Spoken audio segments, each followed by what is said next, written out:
Commençons cette formation par la présentation des marchés. Vous savez, le marché boursier, c'est comme si vous rentrez dans un supermarché. Vous avez plusieurs articles, plusieurs produits. Vous ne décidez pas d'acheter tous les produits que vous voyez. Il faut se spécialiser et essayer de faire le tri. Donc, en indice, vous allez voir, il y a le DAX 40, CAC 40, US 500, et ainsi de suite. Donc, ça, c'est tout ce qui concerne les indices. Il y a beaucoup d'indices, hein, pour ne citer que ceux-là. Ici, en Forex, c'est le marché d'échange de monnaie.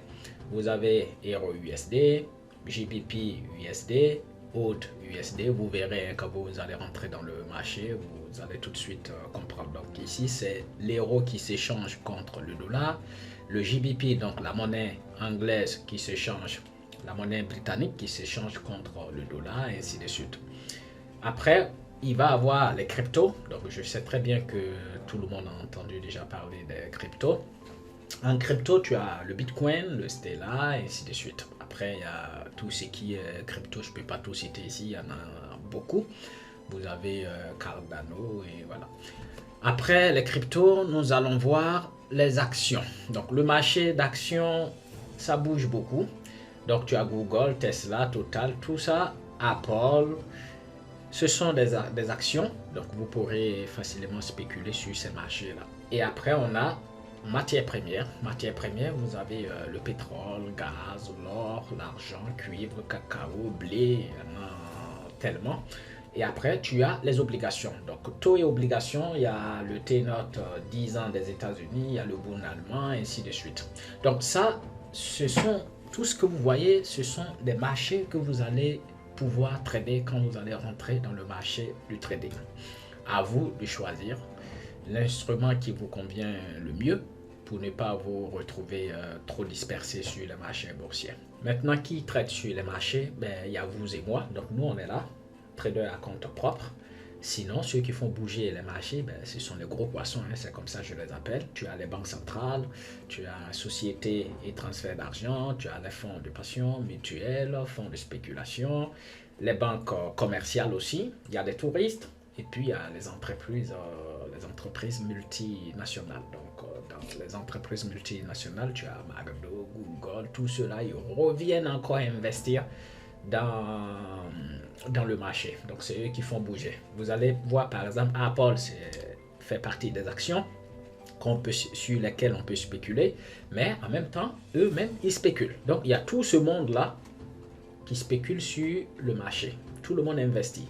Donc, nous, on est là, traders à compte propre. On est les plus petits, sinon après, tout ce que vous voyez là, ce sont des gros. Parce que vous et moi, si on investit, on va dire 10 000 ou 20 000 euros, Apple ou Google, eux, ils mettront des milliards. Donc, c'est pas du jeu. Donc, après avoir vu les intervenants, nous allons voir maintenant les types de traders. Donc, tout ce monde-là que je viens de vous présenter vont avoir des styles différents pour intervenir sur les marchés. Donc, on va avoir la psychologie. Il y a des entreprises ou soit des intervenants qui se basent sur la psychologie du marché. C'est-à-dire, ils vont regarder un peu le comportement du marché. Est-ce que le marché a atteint un certain niveau psychologique où il peut avoir un renversement? Et hop, eux, ils interviennent. Donc, ils représentent cette place. Après, tu vas avoir ceux qui traitent en fonction des analyses fondamentales.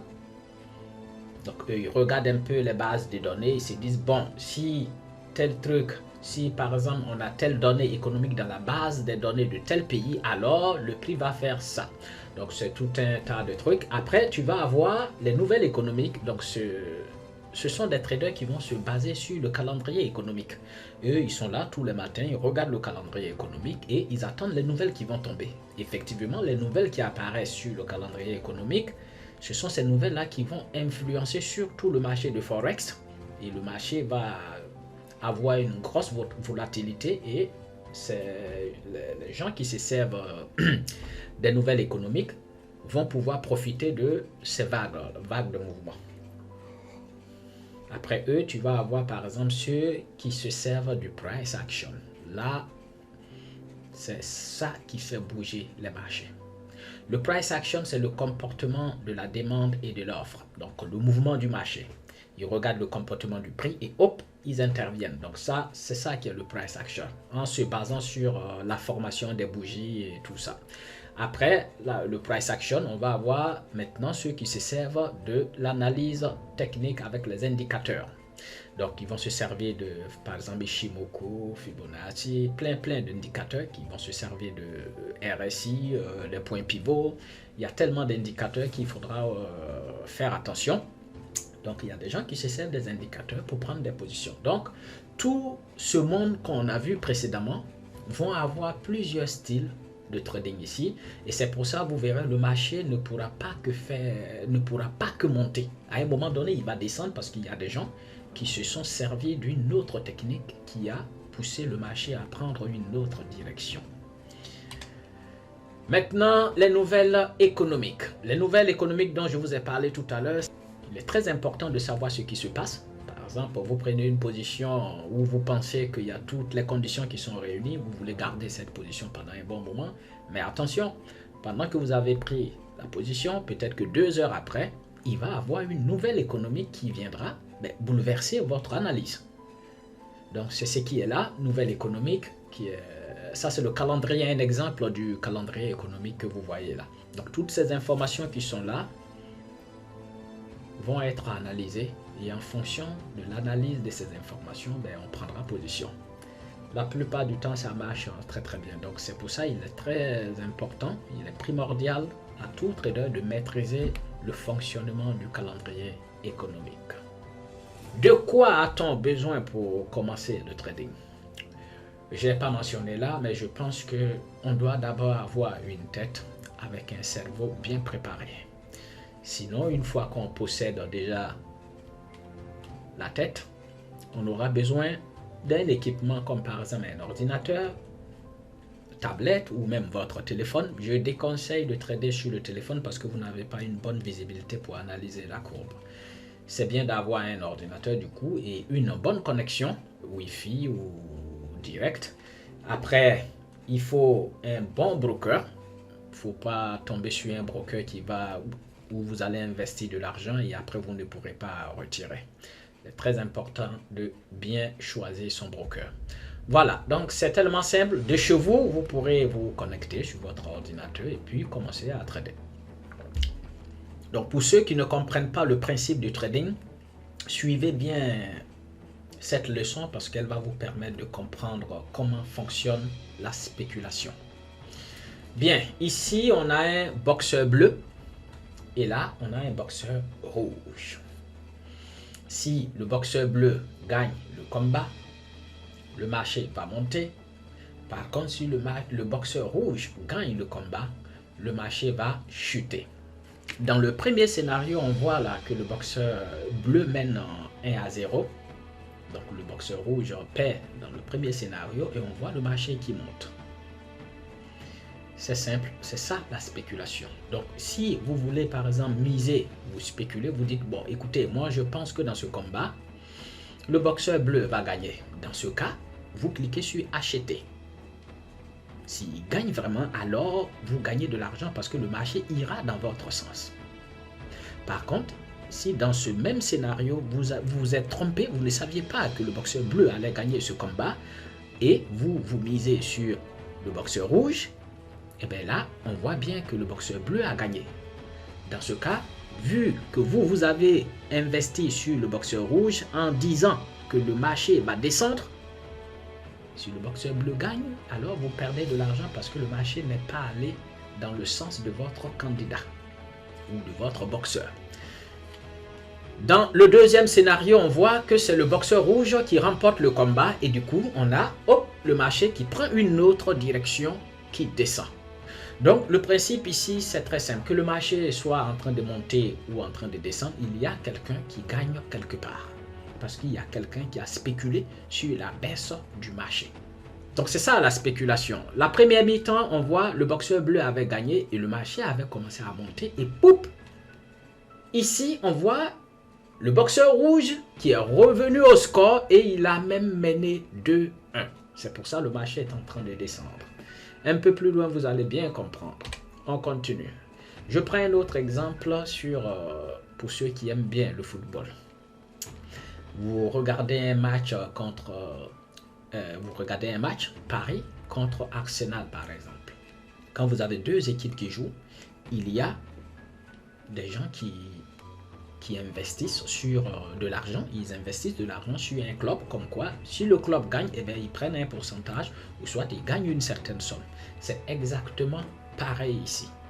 Je prends plusieurs exemples pour que ça puisse bien vous permettre de comprendre le principe de la spéculation sur les marchés boursiers. Parce que c'est ce qui bloque beaucoup de personnes. On a Paris qui joue contre Arsenal. Si Paris gagne 1-0, le marché monte. Ça veut dire quoi? Tous ceux qui ont misé sur Arsenal disant que c'est Arsenal qui va gagner en première mi-temps, eh bien, ils ont perdu de l'argent parce que là, dans ce cas, c'est Paris qui vient de gagner. Par contre, tous ceux qui ont mis de l'argent sur Paris gagnent de l'argent parce que le marché est allé dans leur sens. Maintenant, si Arsenal arrive à terminer le match en vainqueur, alors le marché va se retrouver à changer de direction et chuter. Maintenant, on va essayer d'approfondir un peu pour que vous puissiez... On va associer maintenant. Ça s'appelle l'association de base. Le cerveau aime bien fonctionner comme ça en association. Donc, toujours dans le principe de la spéculation, on a Paris. Paris, c'est l'Union européenne. Donc, l'euro, la monnaie euro. Là, on rejoint un peu le Forex. Paris représente la monnaie euro. Et Arsenal représente la monnaie USD. Donc, le dollar. Si Paris est fort, donc s'il gagne, c'est-à-dire si la base des données de la zone euro est beaucoup plus solide et que l'euro prenne de la valeur, on verra la paire euro-dollar qui va commencer à monter. On va voir, le marché va commencer à monter dans un premier temps parce que simplement l'euro domine le dollar, est beaucoup plus fort que le dollar. Maintenant, pour les spéculateurs, s'ils savent que l'euro est beaucoup plus fort que le dollar, qu'est-ce qu'ils font? Eh bien, ils se positionnent en acheteurs et pendant que le marché est en train de monter, ils commencent à prendre de l'argent. Maintenant, vous allez me dire, oui, mais après le marché s'est renversé. C'est là le plus important que je vais pouvoir vous expliquer un peu plus loin dans la formation. Donc ça, c'est pour la première mi-temps. Tout le monde est content, Paris est en train de dominer, l'euro est en train de dominer le dollar. Donc Arsenal fait 2-3 remplacements et poup, ils reviennent au score et ils mènent 2-1. Du coup, le marché commence à descendre. Ce qui est bien dans tout ça, c'est que les mêmes personnes qui ont spéculé, qui ont dit que le prix monte, arrivés ici, s'ils ont senti le changement, ils peuvent tout de suite prendre leur gain, donc encaisser l'argent qu'ils ont gagné là, et se positionner du coup du côté d'Arsenal. Si tu te positionnes du côté d'Arsenal et que le marché est en train de descendre effectivement, alors tu gagnes de l'argent.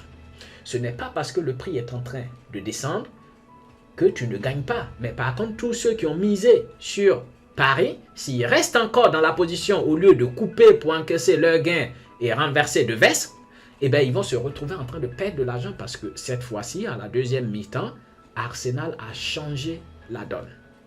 Mais par contre, ceux qui avaient misé sur Arsenal, ils pourront gagner de l'argent parce que Arsenal a fini par gagner le match. Ici, on a un bras de fer.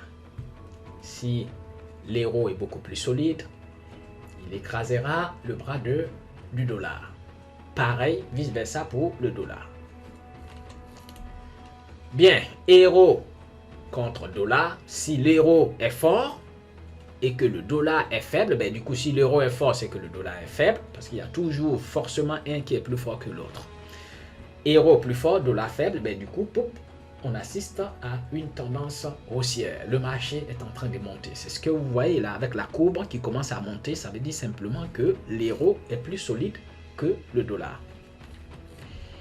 Par contre, si on se retrouve dans une situation où l'euro est beaucoup plus faible que le dollar ne va pas renverser sa place pour venir se mettre ici et puis on va faire, on va dire, dollar contre euro. Non, ça reste toujours comme ça. Mais cette fois-ci, comme l'euro est faible et le dollar est beaucoup plus fort, l'euro va commencer à chuter face au dollar. Si vous voulez, c'est l'euro qui se bat contre le dollar. Donc l'euro, pour montrer que l'euro est faible, il faut que la courbe euro-dollar chute. Si la courbe monte, ça montre que l'euro est fort. Si la courbe baisse, ça montre que le dollar a pris le dessus sur l'euro. Donc dans cette courbe, euro est écrasé. Dans cette courbe, euro prend le dessus sur le dollar en montant. Simple. Je prends un autre exemple. Toujours dans le principe de la spéculation. On commence à voir maintenant des images de trading. Ici, on a une balance.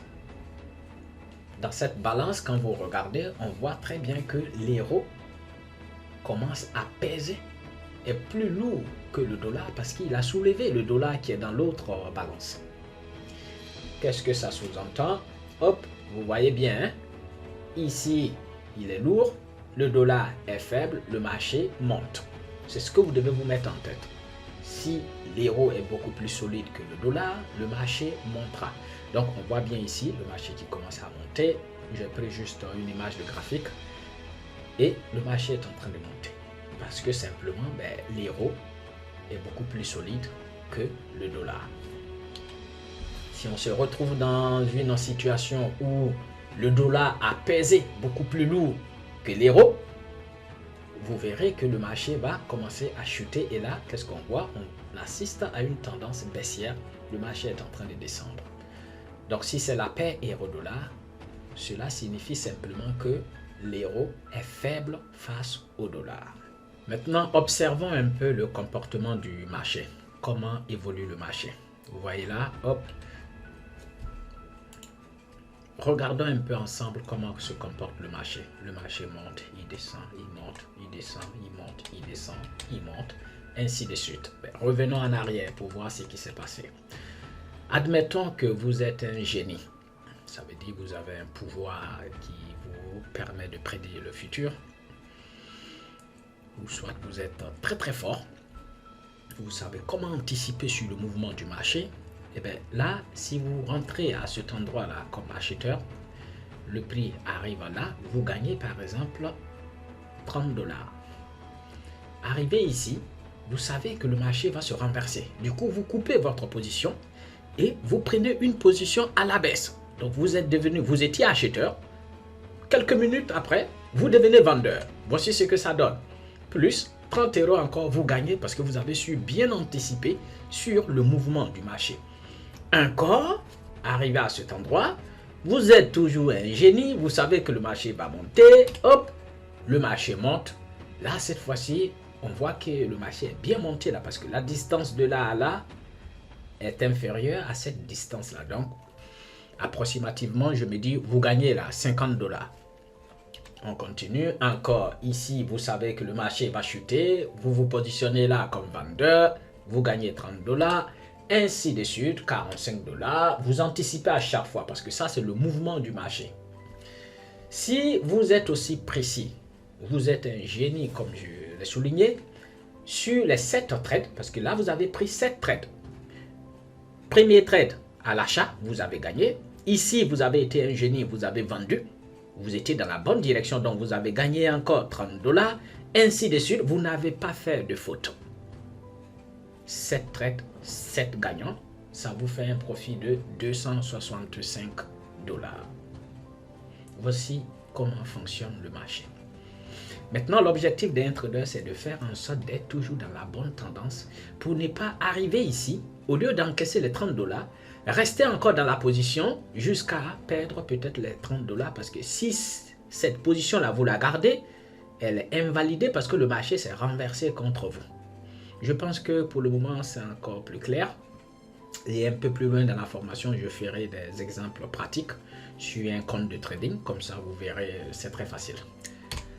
On avance. Maintenant, quand on prend une position, qu'est-ce qui se passe?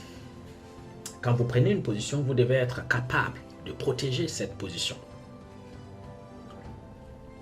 Vous protégez la position au cas où le marché se renverse contre vous. Au moins, vous ne perdez pas tout votre argent. C'est ça qui est le stop loss. Le take profit, lui, on peut le minimiser, on va le voir après, mais je veux qu'on mette l'accent sur le stop loss. Le stop loss, c'est le système que vous allez mettre sur votre ordinateur, donc sur votre logiciel de trading, qui va protéger votre capital. Je prends un exemple. Je prends une position par exemple à 200 $. La position me coûte 200 $. Je vise un objectif de 30 $. Mais par contre, je me permets de perdre par exemple 5 $. Ça veut dire quoi? Dès que j'ai pris la position, si jamais je n'ai pas raison, parce qu'il arrive que tu n'aies pas raison, tu peux te tromper dans tes analyses. Si tu n'as pas raison, eh bien, tu te permets de perdre que 5 $. Mais une fois que ça c'est réglé, tu peux quitter ton ordinateur, aller faire autre chose. Et dès que le prix va se renverser contre toi, c'est une sécurité, à moins 5 $, pop, la position se coupe automatiquement. Donc sur ton capital de 1000 € ou 1000 $, tu auras perdu que 5 $ en cherchant à gagner 30 $. Donc ça, c'est ça qu'on appelle le stop loss. Certaines personnes négligent ce côté-là. Ils veulent toujours gagner et ils suppriment du coup le risque de perte. Et ils se retrouvent en train de vider leur compte parce qu'ils n'ont pas mis de barrière, ils n'ont pas mis de stop. On continue. Donc, je prends un exemple ici. On a le take profit et le stop loss. Ça, c'est prédéfini à l'avant. C'est-à-dire, avant de passer l'ordre, vous vous dites, là, je vois une opportunité. Mais cette opportunité, je me protège à ce niveau. Je préfère perdre 10 $ ou par exemple 5 $ au cas où je n'ai pas raison. Donc, admettons, vous rentrez ici, à cet endroit, votre point d'entrée, vous mettez votre stop loss là, juste en bas. Donc, si jamais ce marché ne continue pas à monter, eh bien, il viendra taper votre stop loss et descendre beaucoup plus bas, mais vous serez déjà à l'abri parce que vous avez mis une sécurité qui vous a fait encaisser que une perte de 5 $. Voici comment fonctionne le stop loss. Donc, un exemple, vous rentrez là et vous mettez votre take profit là. Le take profit, c'est le but, l'objectif. Nous, on appelle ça chez nous, les snipers, la cible. L'objectif, une fois qu'il est atteint, c'est bon, vous sortez automatiquement du marché. Donc, là, de la même manière que vous avez mis votre stop loss de manière automatique, et vous laissez le trader courir, sans que vous n'ayez à intervenir pour dire « Ah, je coupe ou je coupe pas ». Non, vous avez déjà mis un stop loss, il vous protège. Vous pouvez mettre aussi un objectif automatique. Donc, l'objectif, vous le mettez là, mais lorsque le prix va venir toucher l'objectif, si l'objectif, admettons, il a 30 ou 50 $, quand le prix va toucher les 50 $, vous allez encaisser automatiquement 50 $ et vous êtes sorti du marché. Donc, que le marché soit en train de continuer à monter, vous n'allez pas encaisser 60 $ ou 70 $. Ça va vous faire mal peut-être. Comme quoi, eh bien, vous avez encaissé que 50 $ et le marché a continué à monter. Mais ne vous inquiétez pas, le take profit est très important aussi. Il vous permet de ne pas être trop gourmand. Donc ça, c'est ce qui est pour le take profit et le stop loss. Dans le sens inverse, c'est pareil. Si le marché est en train de chuter, vous repérez une opportunité à la baisse, et bien, vous rentrez là. Donc, admettons, ici, c'est votre point d'entrée. Votre stop loss est à cet endroit stratégique. Donc, vous vous dites, si jamais le prix monte et qu'il continue de monter, ben, j'encaisse que moins 5 $, mais je ne perdrai pas plus. Vous pouvez mettre 10, ça dépend tout dépend de votre goût au risque. Mais le but ici, c'est de perdre moins et de gagner beaucoup. Vous le voyez comment ça s'explique. On a notre stop loss qui est là. On ne veut pas perdre beaucoup, mais par contre, on est prêt à profiter de toute cette tendance à gagner. Par exemple, on va dire de là à là, vous avez, en fonction de combien vous avez investi, vous pourriez avoir là 80 $ ou 100 $, voilà, ainsi de suite. Donc, ce qui se passe, c'est qu'à la baisse, ici, par contre, on ne va pas cliquer sur acheter. Il y a deux boutons sur le compte de trading. Il y a achat et vente. Donc ici, vous cliquez sur vente et vous choisissez votre lot, donc la quantité d'articles ou soit d'actions que vous voulez vendre. Vous cliquez, vous choisissez, vous mettez votre stop loss et pouf, dès que vous avez cliqué sur vente, si le marché descend, vous gagnez de l'argent. Par contre, pendant que ici, là, vous êtes rentré, le marché est monté là un peu, c'était pas bon parce que vous étiez en train de perdre un peu parce que le marché était contre vous. Et là, le marché a commencé à descendre. Du coup, vous avez commencé à gagner de l'argent, et vous avez profité de toute cette tendance. Donc, c'est un peu ce qui est du stop loss et le take profit. Quand vous allez vous lancer dans le trading, vous verrez 3 types de graphiques. Donc ici, on a le graphique sur le Dow Jones. Je l'ai pris comme ça. Ça, c'est un graphique en ligne. Donc le marché est en train d'évoluer là comme ça. Ça, c'est le parcours du marché en ligne. J'aime pas trop le marché en ligne, mais bon, je vous en parle pour que si vous voyez en ligne comme ça veut dire, c'est ça qui représente le parcours en fait du marché, le chemin que le marché a parcouru. Donc on avance. Après, tu as le graphique en bâtonnet. C'est bizarre, je n'ai jamais utilisé ce type de graphique. Je connais un collègue là qui est en Russie qui utilise ce type de graphique, mais moi je ne me retrouve pas avec ça. Le graphique qui est le plus utilisé, qui est populaire, c'est le graphique en bougie japonaise. Donc voici le comportement du marché. Ici, le marché est monté.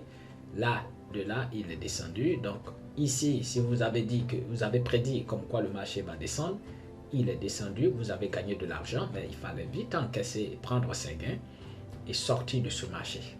Voilà, donc on verra tout ça un peu plus loin dans la formation. Donc, on a ici les 3 types de graphiques, ligne, bâtonnet et puis bougie japonaise.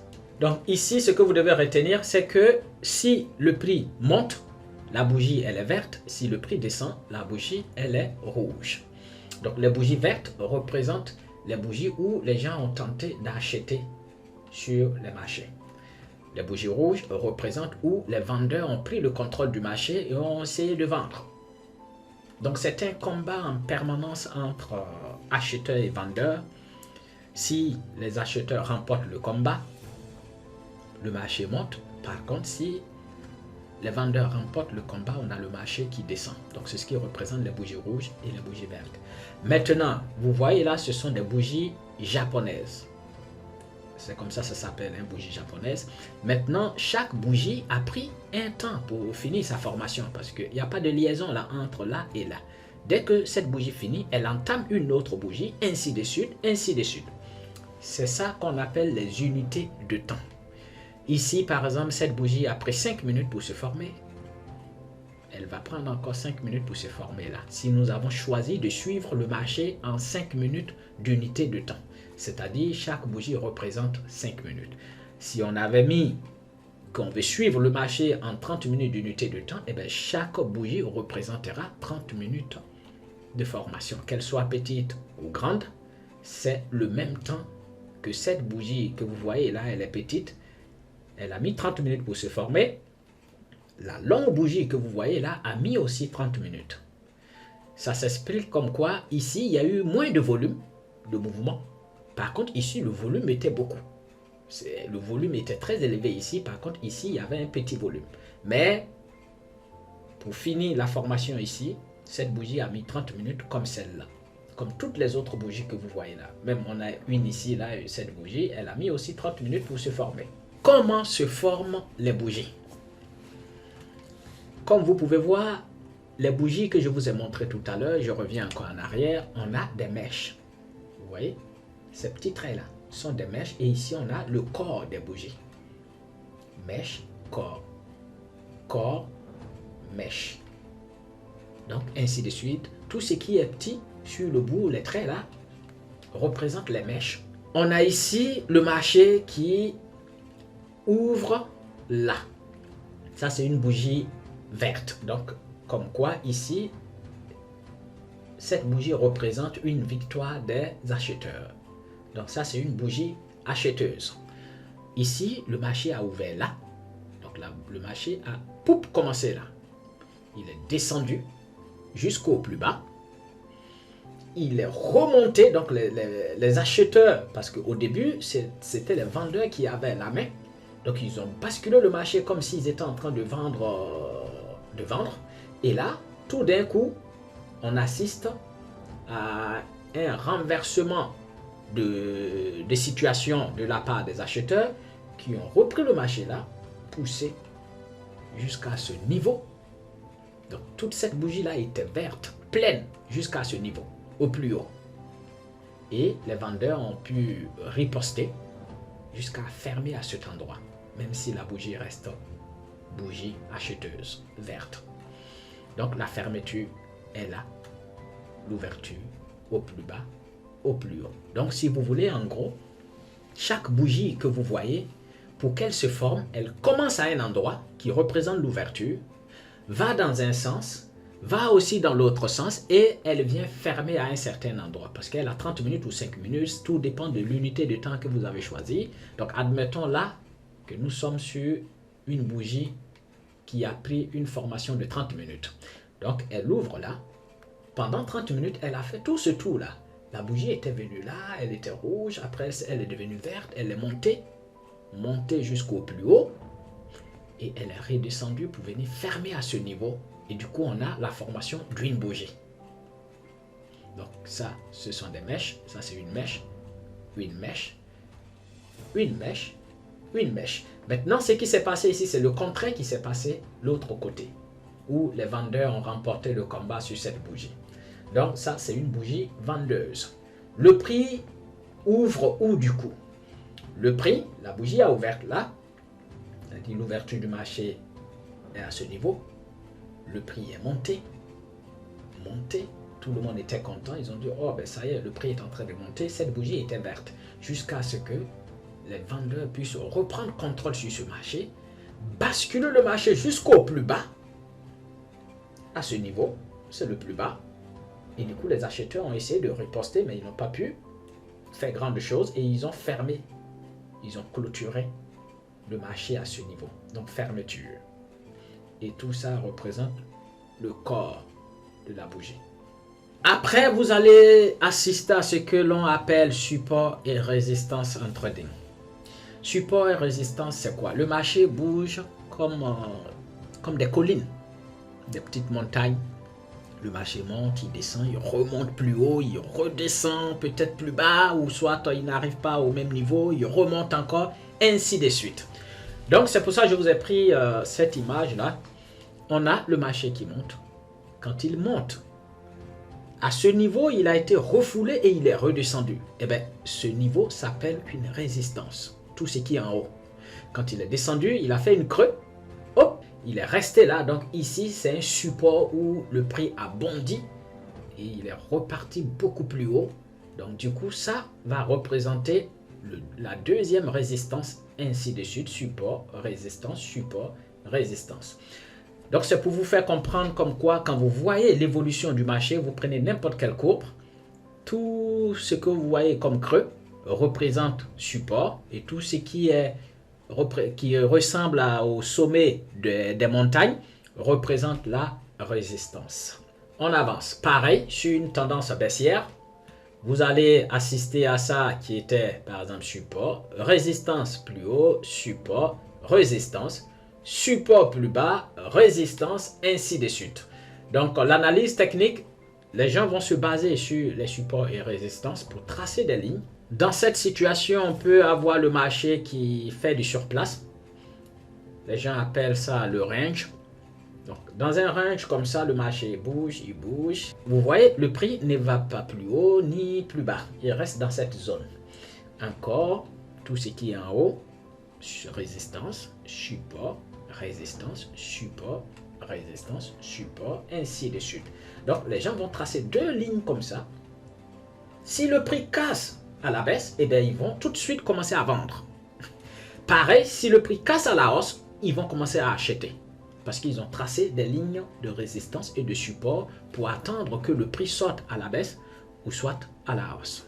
Si on revient un peu en arrière, vous allez voir que le marché bouge de trois façons. Je reviens en arrière. On a support, résistance, d'accord, mais on est dans une tendance haussière là. Le marché monte. C'est vrai, il revient. Il n'atteint pas ce support précédent et pop, il remonte. Donc, on est dans une tendance haussière. Ici, vous voyez, la tendance, elle est baissière. Donc, et là, on a un range. Donc, soit le marché est en train de monter, soit il est en train de descendre, ou soit il est en train de faire du surplace. Beaucoup de personnes perdent de l'argent dans le range parce que le marché est en train de faire du surplace. Il ne veut rien faire, il ne veut pas aller à la hausse ou à la baisse. Ben, les gens commencent à s'ennuyer et ils veulent faire quelque chose. Et c'est là les gens perdent patience et puis ils font des bêtises. Qu'est-ce que je voulais dire encore? Et aussi, c'est lorsque le marché est dans un range que les algorithmes de trading vont rentrer pour manipuler les marchés. Parce qu'ils savent très bien que tout le monde a tracé des lignes. Ils savent que si le prix casse là, ils vont acheter. Les algorithmes de trading vont être programmés. S'ils savent qu'ils vont par exemple vendre, ils vont faire exprès de casser légèrement à la hausse. Et vous allez voir, tout le monde va se mettre à acheter comme des abrutis. Et poup, ils rebasculent le marché à la baisse. Et tout le monde perdra de l'argent s'ils n'ont pas mis de stop loss. C'est pour ça qu'il est très important d'avoir un stop. Je continue. Donc ici, je vous prends le même exemple. J'ai tracé des lignes. Si le prix casse à la hausse, on achète. Et pareil, vous voyez les résistances. La ligne doit passer sur chaque tête. Bon, après là, c'est un dessin. Le marché, vous n'allez pas, c'est pas tout le temps que vous allez voir ça. Vous pourrez ajuster comme ça. C'est pas facile. Des fois, c'est un peu quelques centimètres près. Mais bon, c'est pas grave. Il faut juste être dans la logique. Donc, on trace support, deux lignes. Donc, support et résistance qui sont parallèles. Si le prix casse à la hausse, on achète. Il casse à la baisse, on vend. Sur une tendance baissière, on trace nos deux lignes de résistance et support. Si il continue de casser notre ligne, ben, on vend. Par contre, s'il vient à franchir la ligne qui est au-dessus, ben, on achète. Donc ça, c'est l'analyse technique se basant sur les supports et résistances. Vous êtes en train de comprendre le trading de manière facile. Continuons. Regardez un peu ces deux bureaux. Là, nous allons commencer à rentrer dans les choses sérieuses. On a ici deux bureaux. Ces deux endroits-là, quel est l'endroit où vous pouvez vous retrouver et être paisible et bien travailler? La plupart d'entre vous, vous allez choisir le bureau numéro 2. Pourquoi? Parce qu'il y a moins de trucs. C'est simple, on voit tout, c'est clair et net, propre. Par contre ici, regardez un peu l'état du bureau. C'est pas beau. Maintenant en trading, vous allez voir des gens qui vont trader dans des conditions comme ça et d'autres dans les conditions du bureau numéro 2. Qu'est-ce que je veux dire en prenant ces deux images? Quand vous allez venir en trading, vous allez voir des gens qui vont, sur leur graphique, ils vont vous mettre plein d'indicateurs. Ishimoku, des couleurs de partout, vous ne savez, tellement de lignes qui vont tracer, vous n'allez rien comprendre. Trop d'indicateurs tuent le trading. Donc avoir plusieurs indicateurs ou soit être accroché à plein d'indicateurs croyant que ce sont les indicateurs qui vont vous sauver, c'est être dans ce bureau-là, croyant qu'on pourra bien travailler de manière sereine.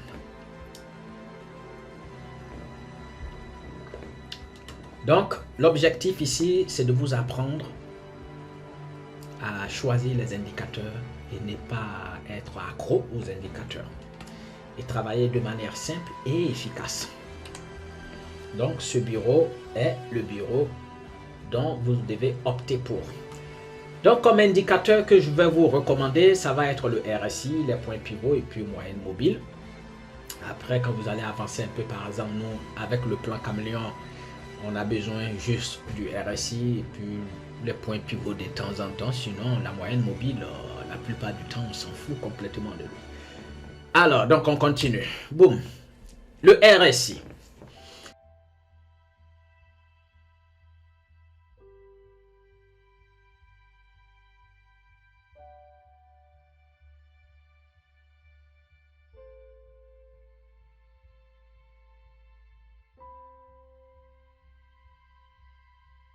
Donc, en pratique, voici comment se comporte le RSI. Le RSI, le marché bouge. D'abord, il part de là. Quand il est dans cette zone-là, donc si vous voulez, le RSI est représenté par deux traits. Et vous avez 70 en haut et 30 en bas. Si le prix est en dessous de 30, la psychologie des traders, ils vont se dire, hop, hop, l'action est trop dévalorisée, on se prépare à acheter. Parce que là, le prix est très bas. Et du coup, psychologiquement, ils vont tous être en train d'acheter en se basant sur cet indicateur-là et le prix va se retrouver là. Donc, ils achètent, le prix arrive là, le prix traîne, ainsi de suite. Regardez là, le prix va toucher juste les 30.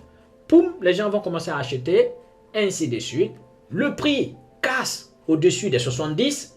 Vous voyez tout de suite en rouge. Comme quoi, l'action a été trop surachetée. Donc ici, on va dire zone de surachat. Signal de vente. Mais quand c'est trop acheté, les gens, ceux qui ont déjà acheté, ils vendent tout de suite. Donc, zone de surachat. Et donc, on peut se positionner ici, nous, en tant que spéculateurs, et profiter pour prendre toute cette tendance-là pour dire ben, le marché va descendre. Effectivement, le marché descendra et nous donnera de l'argent. Et ainsi de suite, le prix vient. Hop, là, par exemple, on voit le prix a cassé, il a vraiment forcé. Et là, aussitôt, il a été rebasculé dedans. Donc, ces deux en dessous de la zone de 30, c'est un signal pour dire il faut acheter. Par contre, au-dessus des 70, c'est un signal comme quoi il faut vendre. Pareil, je vais renforcer un peu, signal de vente. On voit un marché qui se comporte comme ça. Hop, le RSI, signal de vente, signal d'achat, ainsi de suite. Le prix monte et il descend et ça n'arrête pas le prix. C'est pour ça le marché, il fait ça. Il monte, il descend. Voilà. Après le RSI, on a les points pivots.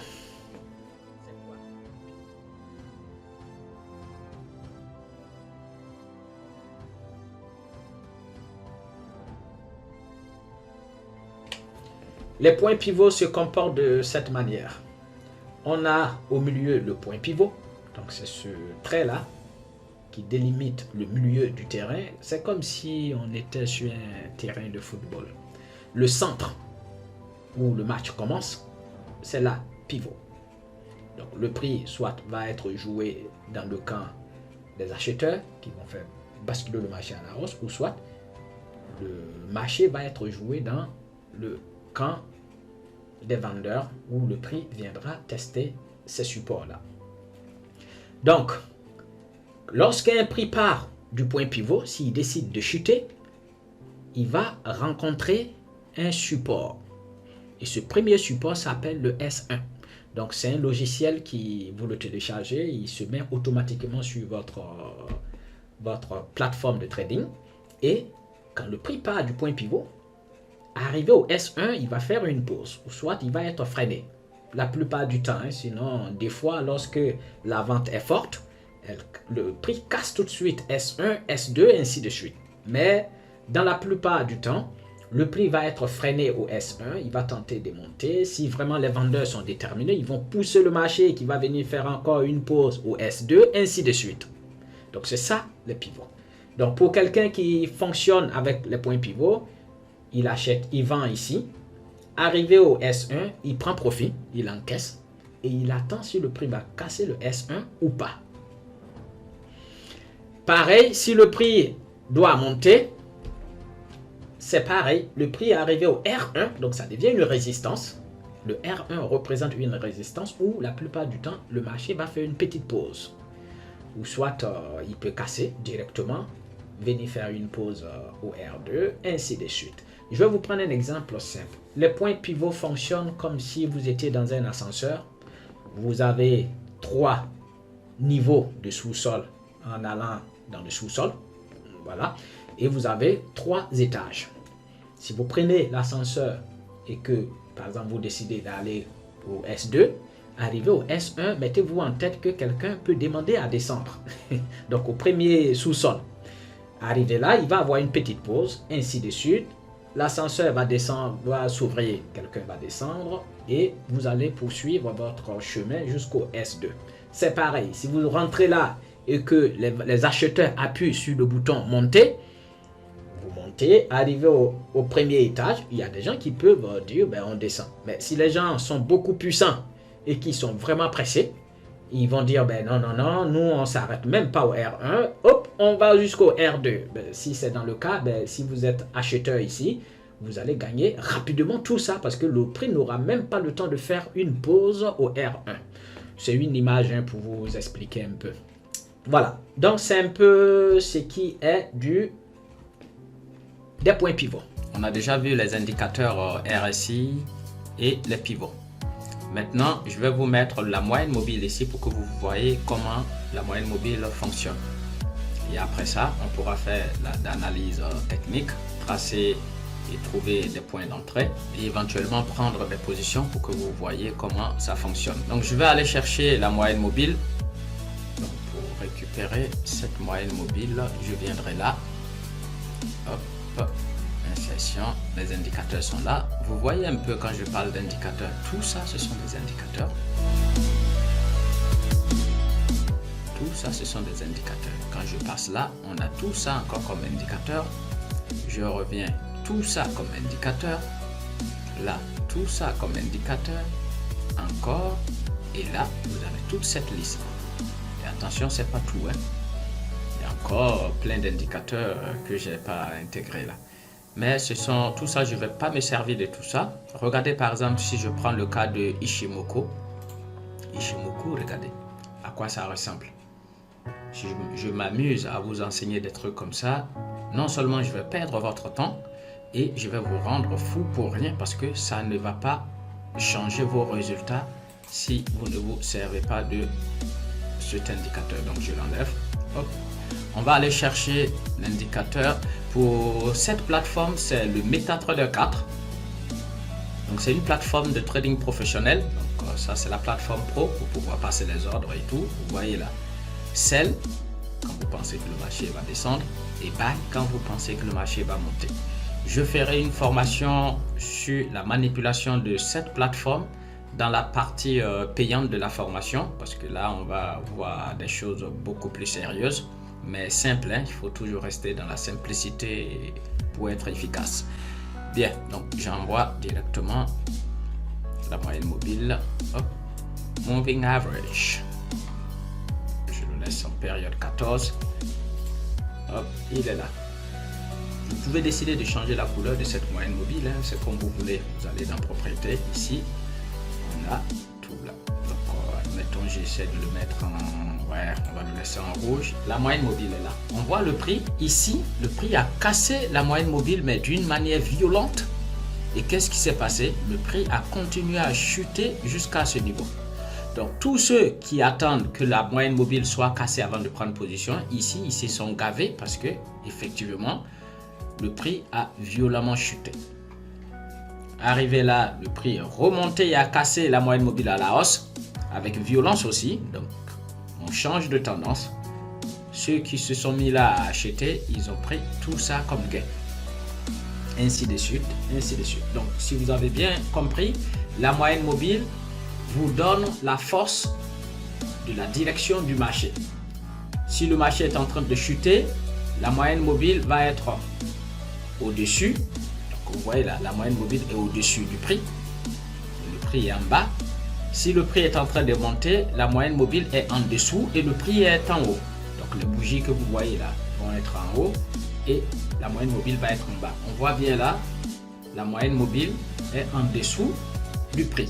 Donc ceux qui veulent acheter, ils auront déjà commencé à acheter un début ici quand ils ont vu que la moyenne mobile, le prix commençait à casser la moyenne mobile parce que le prix est resté bien sur la moyenne mobile et là, hop, il a commencé à monter. Donc, ils rentrent là comme acheteurs et ils prennent tout ça. Le marché a fait un gros range. Donc, je vais mettre ça comme ça. Hop.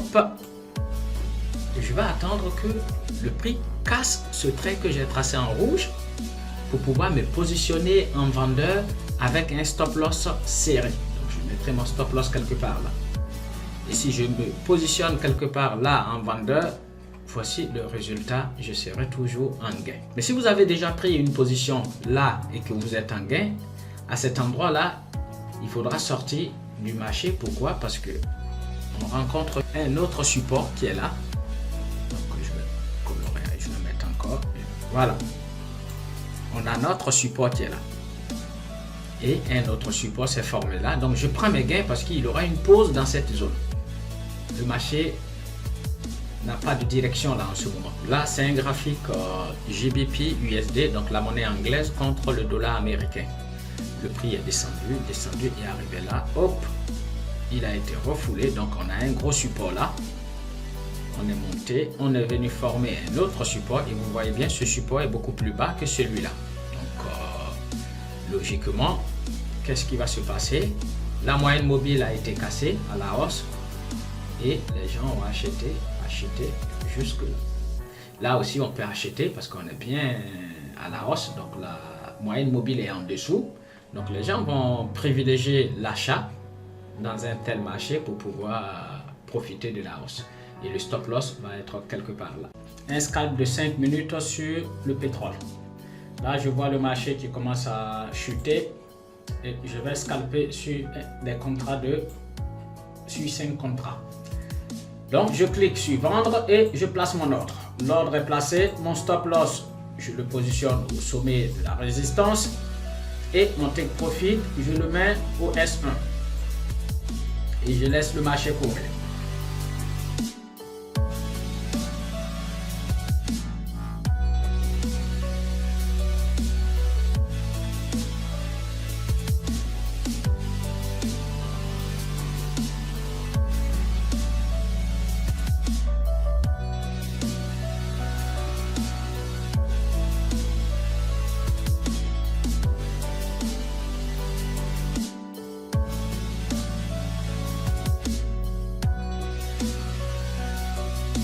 Donc je clôture ma position.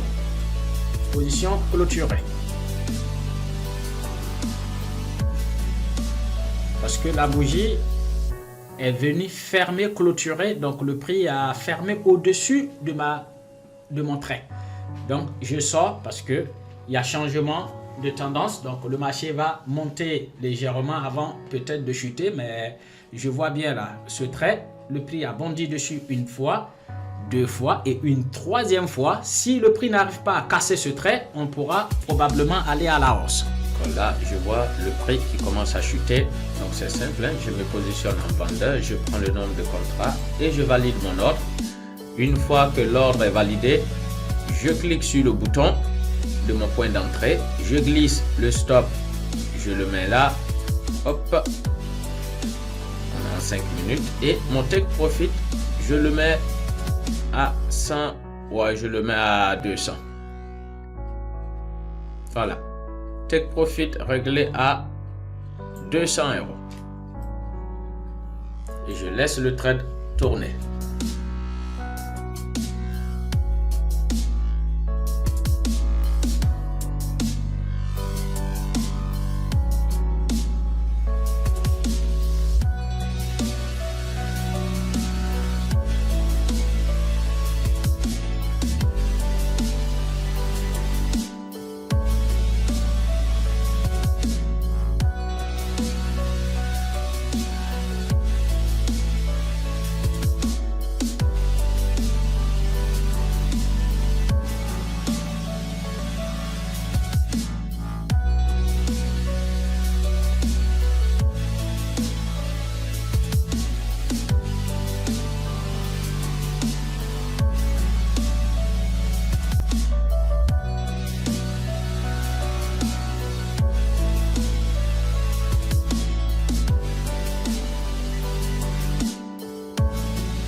Peu importe le marché que vous prenez, c'est le même principe. Si le marché descend, vous vous positionnez en vendeur, vous gagnez. Si le marché monte, vous devez vous positionner en acheteur. Là, le take profit va être touché. Hop, il a été touché. Donc, cible atteint. Et là, on voit, je suis maintenant à 5263. Dans un tel marché, j'ai tracé mon trait et le trait vient d'être cassé. Donc, qu'est-ce que je fais?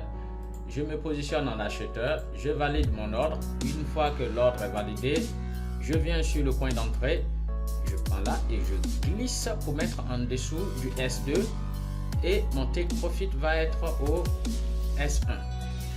C'est du scalping modéré, hein? Donc je peux même réduire un peu légèrement mes pertes. Il ne faut jamais encaisser une perte beaucoup plus importante que le gain potentiel que tu voudras prendre. Si tu veux prendre 500 euros, il faut te permettre de perdre beaucoup moins. Maintenant là, c'est juste un exemple, hein, sinon mon stop loss, il ne faut pas le mettre là. Hein. Et je suis rentré un peu tard, c'est pas grave. Le but, c'est de vous montrer comment ça fonctionne. Donc mon take profit, il est à 147 euros qui va toucher là tout à l'heure. Et s'il casse le S1, la probabilité pour qu'il vienne tester le pivot est très élevée. Mais mon take profit où il est situé, il n'est pas trop loin, donc je ne suis pas trop gourmand. Donc la probabilité pour que je puisse encaisser les 100 et quelques euros est très élevée.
Donc, visiblement, le prix met du temps pour toucher mon take profit.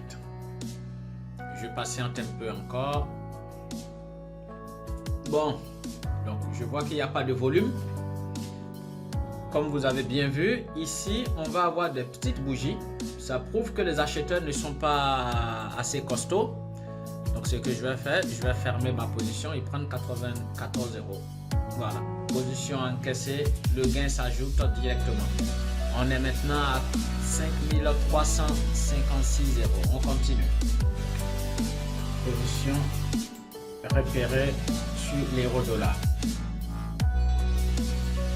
Je me positionne en acheteur, j'agrandis. Pareil, je clique sur le petit point d'entrée. Je mets mon stop loss au pivot.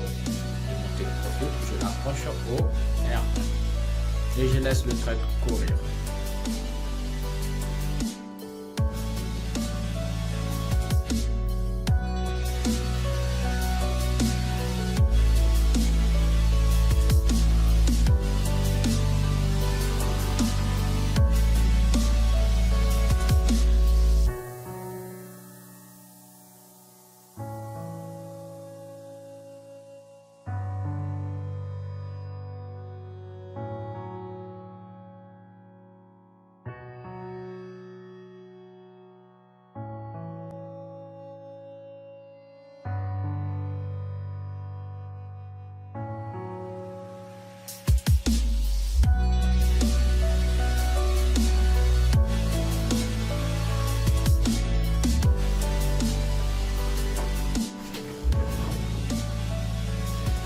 La formation de cette bougie ne me fait pas confiance, donc je prends rapidement mes gains et je sors du marché.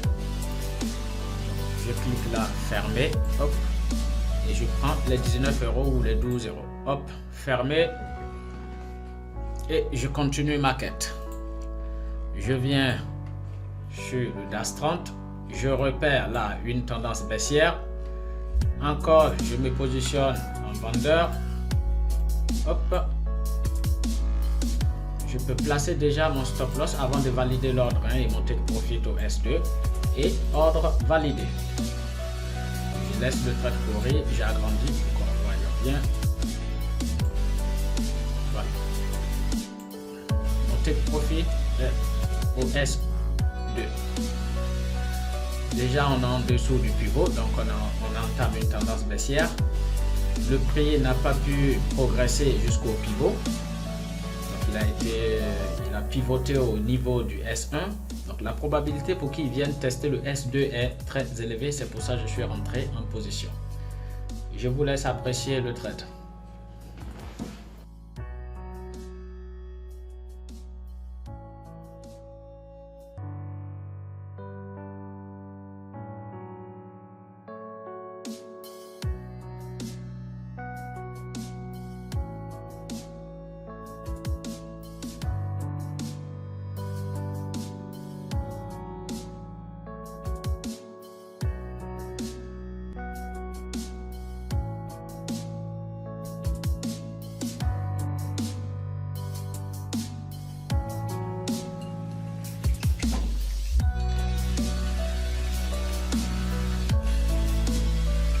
Bon, je vais fermer ma position parce que dans 5 minutes, une nouvelle économique va tomber au niveau des États-Unis et ça risque d'influencer le cours du marché.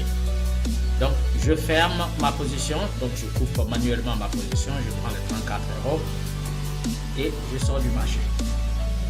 Ça me permet d'attendre parce que je ne connais pas le résultat de ces nouvelles-là. Et ces nouvelles vont concerner l'euro-dollar. Au lieu de prendre l'euro-dollar, je vais prendre peut-être celui-là. Et j'attends.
J'espère que cette présentation vous a permis de comprendre comment fonctionne le trading. Retenez bien, cette présentation ne vous permet pas de vous lancer directement avec de l'argent réel. Il faudra encore une formation supplémentaire pour pouvoir vous lancer en toute sécurité. Bien, cette partie psychologie du trading. C'est très important parce que avant d'utiliser sa psychologie pour faire du trading, sachez très bien qu'il y a certaines personnes qui vont jouer sur votre psychologie. On sait que tout le monde veut gagner de l'argent et du coup, vous allez forcément rencontrer des gens. Vous voyez là ici, ils vont vous dire comment gagner 300 € par jour en trading, il faut souscrire, il faut faire tant. Ils vont vous montrer l'argent et du coup, vu que c'est des magiciens, ils ont en poche des stratégies magiques, vous allez tout de suite, sans bien vous former, sans avoir l'état d'esprit ni la psychologie qui va avec, vous allez vous lancer comme ça parce que on vous a dit c'est quelque chose, vous cliquez dessus et puis voilà, vous avez 300 € par jour. Qui ne voudrait pas avoir 300 € par jour? Du coup, voici comment les gens vont se faire avoir et après ils vont se retrouver à attraper la tête parce qu'ils ont tout perdu. C'est pour ça que je mets un peu l'accent dessus. Faites très attention, ce n'est pas tout ce qui brille qui est de l'or. Donc en gros, quand vous allez rentrer sur les marchés, vous allez connaître tout ce qui est euphorie. Donc si vous êtes quelqu'un de très euphorique, vous le saurez. Vous allez être cupide. La cupidité, vous allez tester votre cupidité. L'espoir et le désespoir, la peur, la panique, il y a toutes les émotions, vous allez les découvrir en faisant le trading. Bien, maintenant, il y a plusieurs styles de trading. Vous devez savoir que votre état d'esprit, l'état d'esprit de X ne sera pas l'état d'esprit de Y. Comme pareil aussi, Aimé et Marie n'auront pas la même façon de trader. Parce que c'est deux personnalités différentes. Les styles de trading, vous allez avoir dans un premier temps le scalping. Donc le scalping, c'est une façon de trader qui est très rapide. C'est-à-dire, on n'est pas patient. On rentre dans le marché, on a un signal par exemple, on a un setup ou soit une configuration qui nous dit tu rentres là pour acheter. Ils achètent. Hop, 5 minutes après, ils n'ont pas gardé la position, ils ont pris leur gain ou leur perte et ils sont sortis de la position. Donc ça, c'est une façon de trader qui est super rapide. Il y a certains qui tradent, qui se servent des unités de temps de 1 minute. Donc ils suivent vraiment le marché à la lettre. Eux, ils s'en foutent de ce que le marché va faire les 2 heures qui vont suivre. Mais qu'est-ce que le marché est en train de faire là, tout de suite? C'est ça, le scalping. Donc, la prise de profit rapide. Le trader ne gardera sa position que pour quelques secondes ou voire quelques minutes. Le scalping demande une concentration de ouf. Vous devez être connecté, concentré. Et pour moi, je trouve que c'est fatigant de faire une activité, de faire un style comme le scalping. Il peut arriver des moments où tu rentres et tu sens que le marché se renverse, là tu sors parce que tu sais que le marché se renverse. Mais avoir un style comme le scalping qui te pousse à rentrer, chaque minute tu rentres, tu sors, c'est un peu trop agressif et ça risque de fatiguer un peu ton mental. Et après le scalping, on va avoir le day trading. Le day trading, donc le day trader va prendre une position et gardera cette position pendant des heures, voire même toute la journée. C'est ça être un day trader. Et après, tu as le swing trading. Le swing trading, le trader pourra garder sa position pendant plusieurs jours, plusieurs semaines. Tout dépend de l'évolution du marché. Donc, tu as ces 3 styles de trading. Moi, je sais que vous vous demandez, toi, tu utilises quoi comme style de trading? J'ai déjà fait du scalping, j'ai fait du day trading, j'ai fait du swing.